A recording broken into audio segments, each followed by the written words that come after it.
Hello, members, one and all of the Salivation Nation. Well, finally, some good news with regards to gold and the precious metals world, and not so much in the movement of the price because the prices for gold continue to go down. And whereas Bitcoin, as you see from this little headline here on the side, uh, Bitcoin is continuing to go up. But that's not what's important here. The interesting thing is from the World Gold Council that could cause increased demand for gold as a commodity as opposed to that which is treasured as a hedge against economic instability and for cultural reasons.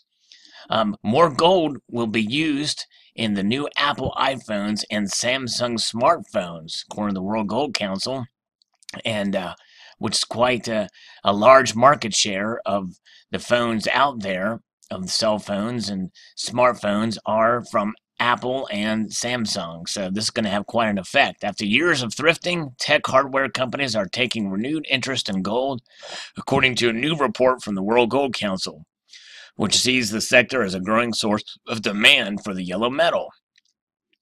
Replacement and thrifting combined account for most of the 71-ton fall in electronics demand from 2010 to 2016. But we believe the major fall in demand for gold in the electronics sector may be behind us.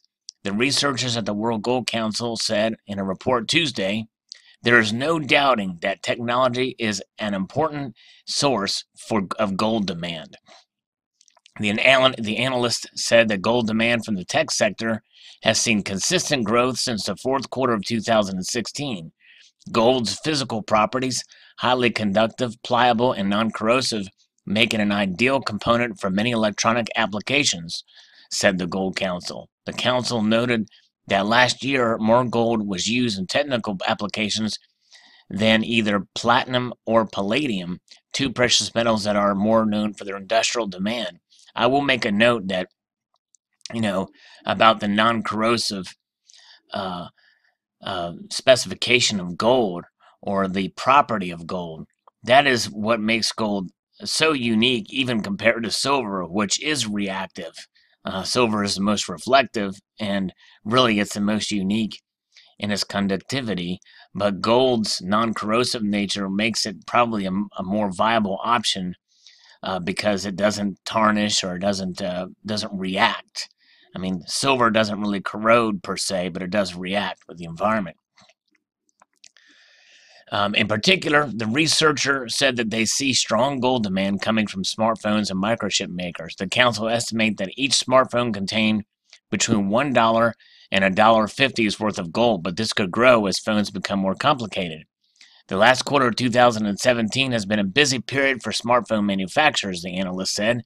A new generation of smartphones means a new generation of electronics and chips. Given the complexity of some of these features making an appearance on these devices, we expect that many of them will contain more gold than previous iteration. Features such as facial recognition ID, wireless charging, and infrared sensors will all require advanced semiconductors.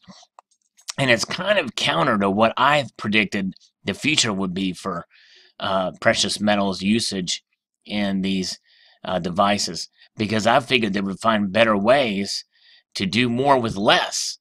But it seems to be the opposite. It seems the technology is growing, but in the growth of that technology, we are seeing a higher demand to implement that technology using gold in the semiconductors. So very interesting indeed. So looking ahead, the World Gold Council said that the auto sector could see higher gold demand in the future as hybrid and fully electric vehicles gain in popularity, and also a lot of microchips and processors on there as well. And it mentions here the research has noted that these new vehicles will need a wide range of microchips. Applications are broad, ranging from engine and braking system management through to in-car connectivity and entertainment systems, which each require a range of high-end electronic components. Finally, the emergence of the clean energy sector offers numerous opportunities for gold demand to grow. According to the report, the link between solar applications and gold has strengthened in recent years. That's interesting. Gold nanoparticles have been incorporated in a variety of solar cells to harvest more of the sun's energy. converted into electricity. And I find that fascinating. We know silver is used because it's the most reflective, but gold maybe because it's the least reactive. Now, I do believe that gold is used in space for solar applications as opposed to silver for that reason.